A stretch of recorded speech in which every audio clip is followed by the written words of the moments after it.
10 times this year, the United States Geological Survey has recorded an earthquake powerful enough to level a city. Not small tremors, not background seismic noise. Magnitude 7 or greater, the threshold where a single earthquake can kill hundreds of people, collapse hospitals, and reshape a country's landscape in under a minute. 10 of those events, confirmed by USGS data, have already struck in 2026, and we're not even through August yet. Malaysia, Tonga, Vanuatu, Indonesia, Japan, the Philippines, Venezuela, twice, less than a minute apart. Mexico, and now Colombia, the most powerful earthquake to strike that country in the entire 21st century. This has me genuinely worried, not because I think the planet is doing something unprecedented, but because when you actually lay out this year's numbers side by side with historical averages, the picture that emerges is one worth taking seriously, and it's a picture that raises an honest, uncomfortable question. If the year has already produced this many major earthquakes before September even starts, what does that mean for the 4 months still ahead of us? Today, we're going through every confirmed magnitude, 7 or higher earthquake of 2026, what actually happened in each one, how this year compares to history, and what the honest, scientifically grounded answer is to whether more are coming. No dramatizing, no guessing, no fake predictions, just the USGS data and what the science can and cannot actually tell us. If earthquake tracking like this matters to you, subscribe now so you don't miss the next confirmed event the moment it happens. And hit like so, this reaches more people who need accurate information instead of panic. Let's go through this year, one earthquake at a time. Before we get into the list itself, it's worth being upfront about the scale we're using, because the word catastrophic gets thrown around loosely in headlines, and it deserves a precise definition here. Every earthquake on this list registered magnitude 7.0 or higher on the moment magnitude scale, the same scale the USGS uses for all significant seismic events worldwide. Because that scale is logarithmic, each whole number increase represents roughly 10 times more ground movement and about 31 times more energy released. A magnitude 7 earthquake releases energy roughly equivalent to 475,000 tons of TNT detonating at once, comparable to the explosive power of dozens of the atomic bomb dropped on Hiroshima. That's the threshold every single earthquake on this list crossed. Some of them stayed relatively contained, thanks to remote epicenters or deep depths. Others became full-blown national disasters. We're going to go through both kinds honestly, because the goal here isn't to make every single one sound like the end of the world. It's to give you the real, complete picture. The year's first magnitude 7 event struck on February 22nd near Malaysia, registering magnitude 7.1 according to the USGS catalog. This one is worth starting with precisely because it demonstrates something important about how magnitude alone doesn't tell the whole story. Earthquakes in this part of the world, particularly when they occur at significant depth or in less densely populated areas, can register a high magnitude without producing the kind of widespread destruction people associate with a catastrophic quake. The Malaysia event set the tone for a year that would go on to include earthquakes across the entire spectrum, from largely contained seismic events to genuinely devastating national disasters. Next came March, and the Pacific put 2 major earthquakes back-to-back onto the board within days of each other. On March 24th, a magnitude 7.5 earthquake struck near Tonga, offshore in the Vava'u region, at a depth of roughly 229 kilometers, according to the USGS catalog. That depth matters enormously. When an earthquake occurs that far beneath the surface, a huge amount of the seismic energy gets absorbed by the rock between the rupture and the surface before it ever reaches anyone standing above it, which is a major reason this event, despite its high magnitude, didn't produce significant casualties. 6 days later, on March 30th, a magnitude 7.3 earthquake struck near Vanuatu in the Sanma region offshore, at a depth of about 121 kilometers, again deep enough to substantially reduce the surface impact despite the earthquake's raw power. April turned out to be one of the most seismically active months of the entire year, producing 2 separate magnitude 7+ events within 3 weeks of each other on opposite sides of the Pacific. On April 1st, a magnitude 7.4 earthquake struck off North Maluku, Indonesia, at a shallower depth of about 35 kilometers, registering a maximum intensity of 7, very strong shaking, and resulting in at least 1 confirmed fatality according to the USGS record. Then, on April 20th, came one of the most closely watched earthquakes of the entire year for a completely different reason. A magnitude 7.4 earthquake struck off the Sanriku coast of northeastern Japan at a similar depth of around 35 kilometers, triggering a tsunami warning and evacuation orders for approximately 44,000 people across Hokkaido. Ground shaking was felt from Hokkaido all the way down to Aichi Prefecture, meaning tens of millions of people across Japan experienced this earthquake directly, And despite that scale, the confirmed outcome was roughly 200 power outages and 2 minor injuries from falls. 0 deaths, 0 building collapses. This earthquake became and remains one of the clearest real-world demonstrations available anywhere in the world of what strict seismic building codes, earthquake early warning systems, and decades of public preparedness training can actually accomplish when a major earthquake strikes a well-prepared country directly. Then came June, and this is where 2026's earthquake record shifts from a year of notable but largely contained events into a year that started producing genuine, large-scale human catastrophe. On June 7th, a magnitude 7.8 earthquake struck south of Mindanao in the Philippines at a depth of about 57 kilometers. This remains, as of this recording, the single strongest earthquake recorded anywhere on the planet in 2026. USGS estimated that approximately 15 million people were exposed to moderate to severe shaking from this event and assigned it an orange pager alert, the agency's own automated system for estimating the severity of an earthquake's humanitarian impact, specifically indicating that significant damage was likely across the affected region.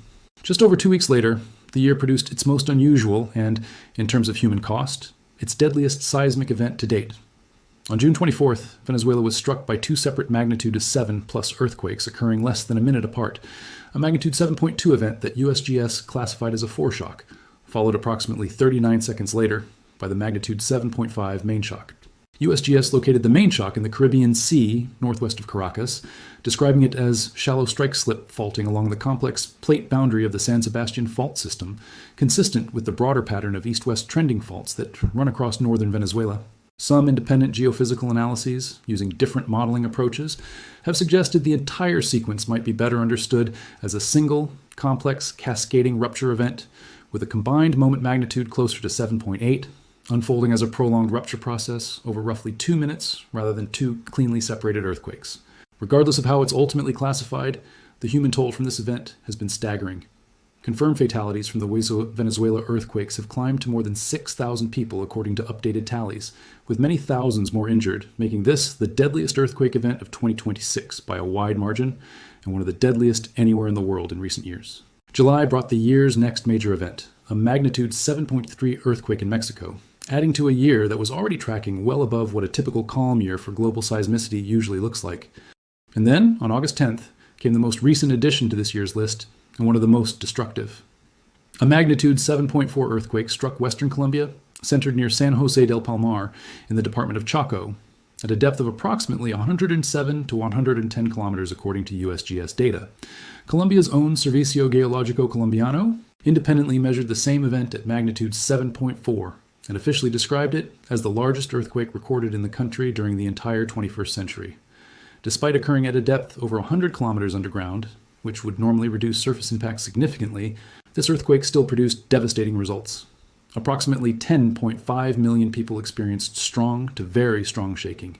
Confirmed fatalities climbed past 240 people according to United Nations humanitarian officials, with nearly 3,800 more injured.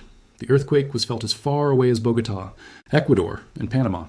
Cities across western Colombia, including Cali, Pereira, Quibdó, and Manizales, reported widespread building collapses, with at least 86 buildings confirmed collapsed and more than 500 homes damaged, some completely destroyed. The pediatric and neonatal sections of a hospital in Cali were among the structures that collapsed. 7 airports across the country suspended operations. 5 capital cities were placed under red alert. A fire broke out at a jail in Buenaventura during the earthquake, killing at least 4 people separately from the direct structural collapse toll. More than 70 aftershocks were recorded across the country in the days that followed. And rescue workers spent well over 36 hours racing against the clock to reach people still trapped under rubble in the hardest hit neighborhoods. That's 10 confirmed magnitude 7 or greater earthquakes, spanning from February through the second week of August, according to the official USGS catalog. Malaysia, Tonga, Vanuatu, Indonesia, Japan, the Philippines, Venezuela, twice, Mexico, and Colombia. Some titles and headlines circulating online have rounded this figure up to 11, depending on exactly how the twin Venezuela earthquakes are counted, whether as one combined seismic sequence or 2 individually confirmed magnitude 7+ events. Both framings have a legitimate basis, depending on which agency's classification you're using, and it's worth being upfront about that, rather than pretending there's a single universally agreed exact number. What isn't in dispute is the underlying reality. Regardless of whether you count Venezuela as one event or 2, This year has already produced a genuinely unusual concentration of major, damaging earthquakes across an extraordinarily wide geographic spread, from Southeast Asia and the Pacific all the way through Latin America, in under 8 months. So here's the honest question this raises, and it's the one worth actually answering carefully instead of either dismissing it or running straight to fear. Is 10 or 11 major earthquakes through early August actually unusual, or does it just feel that way because of how much attention each individual event received this year? To answer that fairly, you need historical context, and the data here is genuinely revealing. Looking back across recent years using the same USGS threshold of magnitude 7 or above, 2022 produced 11 such earthquakes across the entire year. 2024 produced 10 across the entire year. 2025, by contrast, was a significantly more active year, producing 15 magnitude 7 plus earthquakes, including a magnitude 8.8 earthquake near Kamchatka, Russia, the 6th largest instrumentally recorded earthquake in history, and a catastrophic magnitude 7.7 earthquake in Myanmar that killed more than 5,400 people, making 2025 one of the deadliest years for earthquakes on record, with total fatalities exceeding 7,900 people worldwide. Set against that backdrop, 2026, producing 10 confirmed magnitude 7 plus events by early August, genuinely does put this year on a faster pace than both 2022 and 2024 managed across their entire 12 months combined, though still running behind the exceptionally active year that was 2025. That comparison is the honest, useful way to think about whether this year counts as unusual, and the answer is a careful yes with real nuance attached. 10 major earthquakes in a bit over 7 months is genuinely running ahead of what 2 of the last 4 comparison years produced across their full 12 months. It is not, however, some kind of unprecedented departure from anything the planet has produced before, and it sits below the pace of last year specifically. Earth generates thousands of earthquakes every single day, the overwhelming majority too small to be felt without instruments. Magnitude 6 and above earthquakes happen roughly 120 to 140 times per year on average, about 1 every 3 days somewhere on the planet. Magnitude 7 and above events are rarer, but they're not statistically shocking in isolation. They cluster and space themselves out according to patterns that, while not perfectly predictable, fall within ranges seismologists have documented across decades of global monitoring. Now here's where we get to the part of the title that requires the most care and the most honesty, because this is exactly the kind of claim that separates responsible earthquake coverage from content that crosses into actual misinformation. Can anyone credibly tell you that 5 more magnitude 7 plus earthquakes are specifically coming before the end of this year? The direct, unambiguous answer is no. No scientist, no seismologist, no geophysical model anywhere in the world currently has the ability to predict the exact number, location, or timing of specific future earthquakes with that kind of precision. This isn't a gap in effort or funding, it's a fundamental limit of the current science. Earthquake prediction at the level of naming a specific count of events still to come this year is not something legitimate seismology claims to be able to do, and any content that tells you it can is not being straight with you. What we can honestly do instead is look at statistical averages and reasonably project what a typical remaining stretch of the year tends to look like, while being completely clear that this is a probability-based expectation, not a forecast of specific events. If you take a rough historical average of around 10 to 15 magnitude 7 plus earthquakes per year, and you've already had 10 confirmed by early August, basic historical pacing suggests it's statistically reasonable to expect additional events somewhere in the range of several more before the year concludes, simply because that's roughly what an average year produces across its final 4 months. That statistical reasoning is legitimate and worth sharing. What would not be legitimate is dressing that reasoning up as if it were a confirmed prediction of exactly 5 more earthquakes at specific magnitudes in specific places. Nobody knows that, and claiming otherwise, however good it might be for a thumbnail, isn't something this channel is going to do. It's also worth directly addressing a question that naturally comes up when you lay out a list like this one, spanning Malaysia, Tonga, Vanuatu, Indonesia, Japan, the Philippines, Venezuela, Mexico, and Colombia. Are these earthquakes connected to each other in some way? Is something happening globally that's linking all of these events together? The honest scientific answer is no, not directly, and it's important to understand why. Most of the earthquakes on this list occurred along completely separate tectonic boundaries, thousands of kilometers apart, involving entirely different plates grinding against each other in entirely different ways.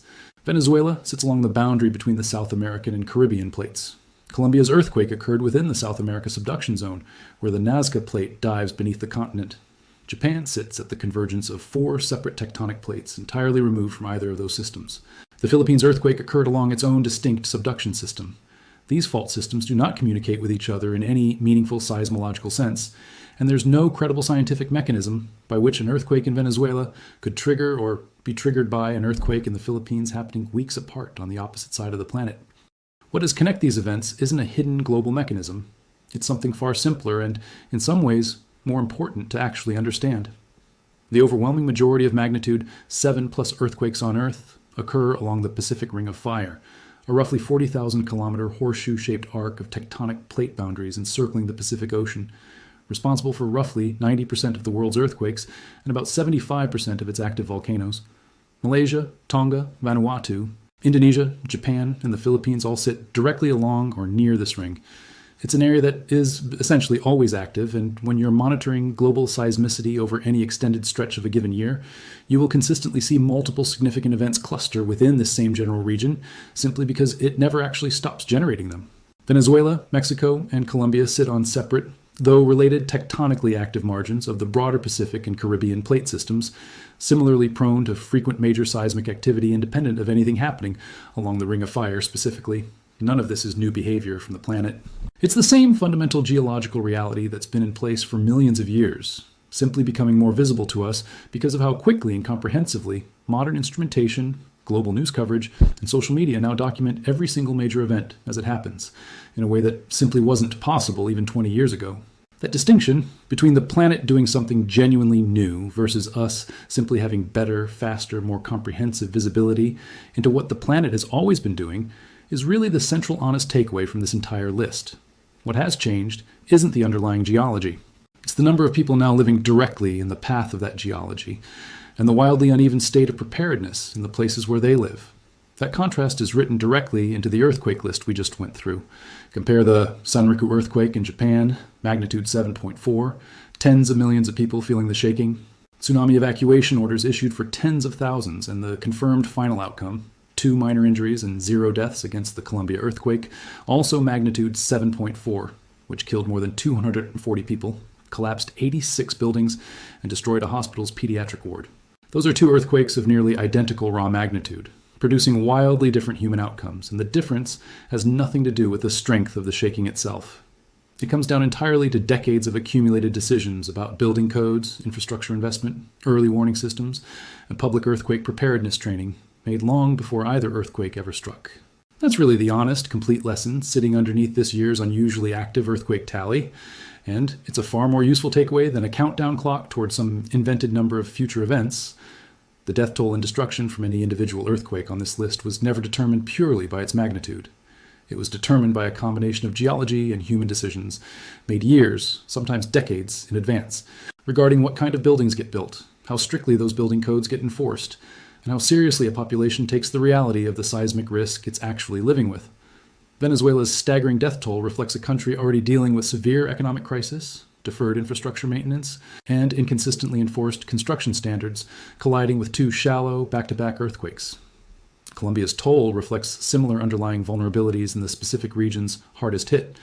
Japan's remarkably low toll from an equally powerful earthquake reflects the opposite. Decades of sustained investment in exactly the kind of preparedness infrastructure that turns a potential catastrophe into a manageable emergency. So where does that actually leave us for the rest of 2026, and what's the responsible, non-alarmist way to think about the months still ahead? Based purely on historical averages, it is statistically reasonable to expect additional magnitude 7+ earthquakes somewhere on the planet before the year concludes, simply because that's what a typical year, even a relatively calm one, has consistently produced across the final third of the calendar in comparison years like 2022 and 2024.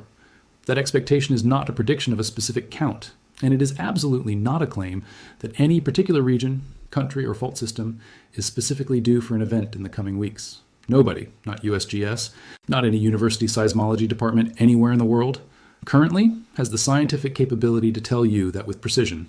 And it's important to be clear about that limitation rather than paper over it with confident-sounding language designed purely to keep you watching. What you can meaningfully do with this information, regardless of exactly how many more major earthquakes 2026 ultimately produces, is exactly what seismologists and emergency planners consistently recommend, regardless of any given year's specific tally. If you live in a seismically active region, know your building's specific earthquake risk and, where possible, understand its construction standards. Have a basic emergency kit prepared: water, food, first aid supplies, medications, and a flashlight. enough to sustain your household for at least 72 hours without outside assistance. Know your evacuation routes if you live in a coastal area at risk of tsunami activity following a major offshore earthquake. Have a family communication plan established for a scenario where mobile networks go down in the immediate aftermath of a significant quake. Exactly the kind of disruption that hit hundreds of thousands of people across Venezuela and Colombia this year. These preparations take a single afternoon to put in place. And as this year's list makes painfully clear when you compare Japan's outcome to Venezuela's and Colombia's, they are genuinely the difference between surviving an emergency and becoming another number in next year's version of this exact same tally. Here's the final honest way to hold everything we've just gone through. 10 confirmed magnitude 7+ earthquakes have struck the planet through the first 7.5 months of 2026, a pace that puts this year ahead of both 2022 and 2024's full-year totals, though still behind the exceptionally active year that was 2025. These earthquakes span Malaysia, Tonga, Vanuatu, Indonesia, Japan, the Philippines, Venezuela, Mexico, and Colombia. And they are not connected to each other by any confirmed underlying mechanism beyond the simple, long-standing reality that most of Earth's major earthquakes cluster along the Pacific Ring of Fire and its related tectonic margins, exactly as they always have. Whether the year adds 5 more such events, 3 or 10 before it's over, is genuinely not something any current model can tell you with confidence. And treating a specific number like that as a confirmed prediction would be misleading you rather than informing you. What the data can responsibly tell you is that, based purely on historical averages, additional major earthquakes somewhere on the planet before the end of this year remain a realistic statistical expectation, not a locked-in certainty, and that the difference between any one of those future earthquakes becoming a Japan-style manageable emergency or a Venezuela-style catastrophe will, as it always has, come down far less to the magnitude on the seismograph, and far more to the decisions made by governments, engineers, and individual households long before the ground ever starts to shake. We'll keep tracking every confirmed magnitude 7+ earthquake as the rest of this year unfolds, updating this list the moment new events are confirmed by USGS. If you've personally felt any of the earthquakes we covered today, drop a comment and tell me where you were and what it felt like. And subscribe, so you're the first to know the moment the next major earthquake is confirmed. See you in the next one.